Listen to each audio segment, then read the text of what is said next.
Shalom ou bracha. Ce vendredi, donc dès jeudi soir, on sera le 8e jour de Hanouka, Zot Hanouka. Shabbat, on lira la paracha Miketz, et le lendemain, dimanche, le 5 Tevet, sera le Yom HaBahir, le jour de Dida Netzach, jour de victoire, célébrant aussi comme Hanouka la victoire de la lumière sur l'obscurité. Le Shla HaKadosh, le Shnei Luchot HaBrit, explique que le mot Hanouka est composé de Chet, 8, Nunvav, 56, et de Chafhe, 25.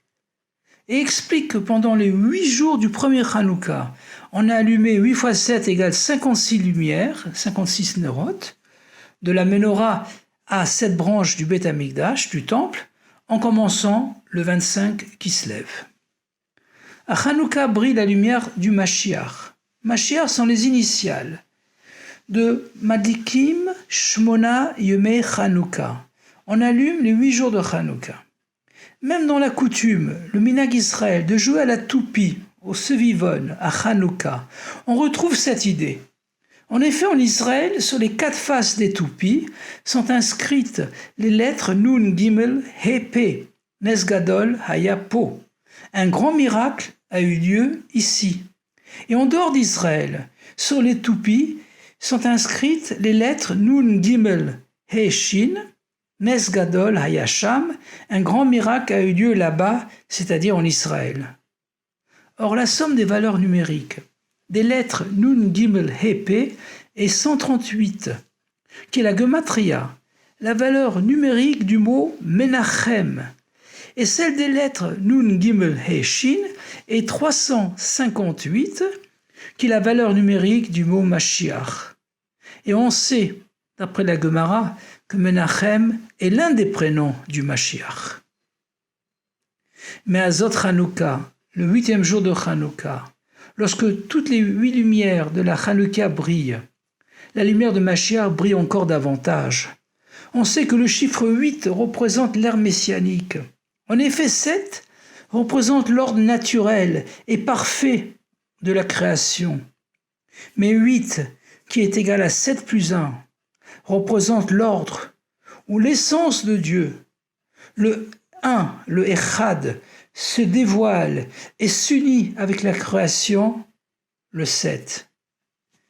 C'est pourquoi d'ailleurs, le Ari HaKadosh et ensuite le Baal Shem Tov nous enseignent que Zot Hanouka, le 8e jour, 8e et dernier jour de Hanouka, est un jour propice pour dévoiler toutes les brachot, toutes les bénédictions matérielles et spirituelles décidées pendant les fêtes de Tishri à Rosh Hashanah, Kippour, Sukkot, Shmini Atzeret et Simchat Torah. La paracha Miketz a 146 Kuf Mem Vav versets. Et 2 de ces simanim sont Yecheskiyahu et Amatsiya. C'est la seule paracha de la Torah où on indique aussi le nombre de ces mots, 2025. Alpaim Chafhe Tevot. La paracha Bereshit a aussi 146 versets, et les mêmes simanim, mais cités dans l'ordre inverse. Car les 2 parachiotes sont liés à Hanouka. En effet, le commentaire Torah Tmima dit que les 2025 mots de Miketz sont liés à Hanouka. Car comme l'affirme la Gemara Shabbat 21b, bien que l'on a accepté d'accomplir la mitzvah de Hanouka Me'adrin et Me'adrin, en ajoutant chaque soir une lumière supplémentaire, Holech ou Mosif, on est quitte si on allume chacun des 8 jours qu'une seule lumière, un ner. Or, ner a pour gematria 250, et 8 fois 250 égale 2000. Et 25 est le jour du mois de Kislev, où on commence à allumer. Bereshit est lié à Hanouka, car la lumière messianique, le Oroshel Mashiach, a brillé le 25 Elul, le premier jour de la création, et le 25 Kislev, le premier jour de Hanouka. À Hanouka, on célèbre 2 miracles. le miracle de la victoire militaire des Hashmonaïm contre la puissante armée gréco-syrienne, et un deuxième miracle, encore plus grand, qui est celui de la découverte d'une fiole d'huile pure, qui a permis d'allumer la menorah pendant 8 jours, au lieu d'un jour. Un miracle complètement dévoilé. Le Siman Amatsiya est le nom d'un roi de Yehuda, de Judée, couronné à l'âge de 25 ans, qui, à la tête d'une petite armée, a vaincu Séhir, Édom, comme rapporté dans les Chroniques 2, chapitre 25.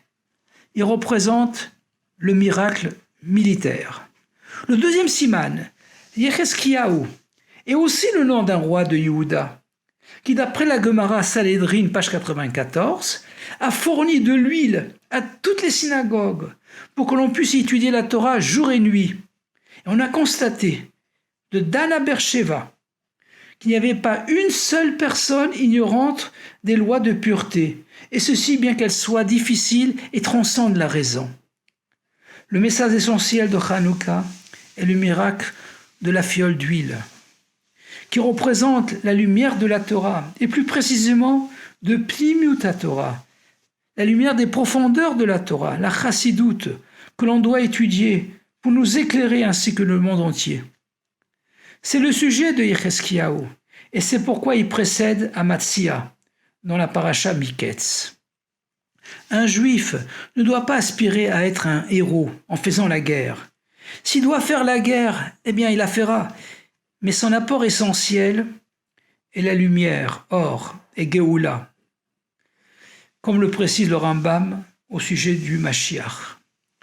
On a 146 Kouf Memvav versés dans Miketz, car Memvav 46 égale 36 plus 10 et représente les 36 lumières de Hanouka que l'on doit allumer avec nos 10 facultés, nos 10 kochot. Kouf représente les klipotes, les forces du mal, du chouk, le marché, du reshut arabim, de la rue, le domaine de la dispersion, qui se rebelle contre Hachem. C'est pourquoi le pied, le régel de la lettre Kouf, descend en dessous de la ligne tracée sur le parchemin, en dessous de la choura, en dessous de la norme. Les 36 lumières de Hanouka, allumées avec nos 10 facultés, peuvent non seulement éclairer le Kouf des klipotes, mais les transformer en Kouf de Kdusha, de sainteté. Dans Miketz, chapitre 43, verset 34, il est dit que Yosef a fait porter des cadeaux à ses frères, mais que la part de Binyamin était 5 fois supérieure à celle des autres. Il a reçu Chamesh Yadot, littéralement 5 mains. C'est une allusion au cadeau d'argent, Chanukah Geld, que l'on a l'habitude de faire pendant Hanouka, et aussi aux 5 beyad mentionnés dans le Halanissim, que l'on ajoute dans la Mida et dans le Birkat Hamazon. Giborim beyad chalishim, rabim beyad meatim, tmeim beyad teorim, reshaim beyad tzadikim, zedim beyad oskei toratecha. À la sortie du Shabbat Miketz sera célébré le 5 Tevet, jour où en 1987, en 5747, tomba le verdict d'un juge américain exigeant la restitution des livres et objets de la bibliothèque du rabbi précédent, le rabbi Yosef Yitzhak, qui avait été indûment détournés.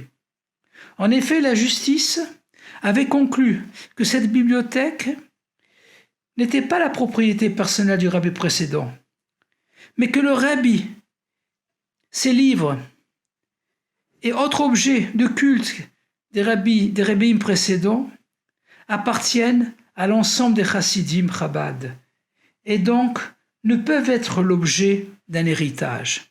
En effet, la vie d'un rabbi est entièrement consacrée aux besoins communautaires. À la nouvelle de la victoire, la joie éclata pendant 1 semaine. Avec le chant de Dida Netzach, nous sommes victorieux, que nous méritions de chanter le Dida Netzach de la fin de l'exil dans le 3e Beit Hamikdash, avec le Ketz HaGalut, avec le dévoilement du Rabbi, Melech HaMashiach miad mamash, Yechi Adoneinu Moreinu v'Rabbeinu Melech HaMashiach l'Am v'Ed, Chanukah Sameach, Shabbat Shalom, a gute Chanukah, a gute Shabbos.